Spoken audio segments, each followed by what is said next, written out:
আজ বানাচ্ছি বাঁধাকপির ভর্তা। চিংড়ি দিয়ে বাঁধাকপির ভর্তা। বাঁধাকপি কেটে নিলাম সরু সরু করে, পেঁয়াজ কেটে নিলাম। একটা পাত্রে জল গরম করতে দিলাম। বাঁধাকপিগুলোকে সামান্য ভাপিয়ে নিতে হবে। বাঁধাকপি গরম জলে দিয়ে দিলাম। 1 মিনিট ভাপিয়ে নেওয়ার পর জল থেকে আলাদা করলাম। জল ছেঁকে দিলাম। এবার মিক্সার গ্রাইন্ডারে নিয়ে একটু পেস্ট বানিয়ে নিলাম।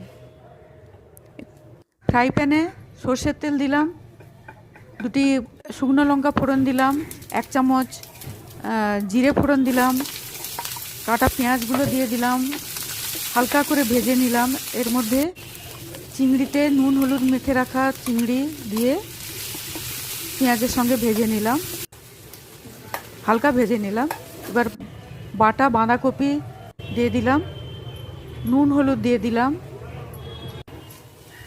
ধনেপাতা দিয়ে দিলাম, কাঁচা লঙ্কা দিয়ে দিলাম। এবার আবারও পেস্ট বানিয়ে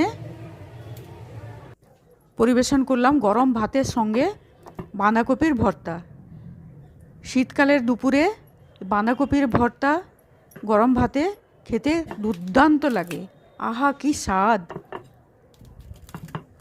বাঁধাকপির ভর্তা আপনারাও খেয়ে দেখুন, বানিয়ে দেখুন, কেমন লাগছে আমাকে জানান। বাঁধাকপির ভর্তা।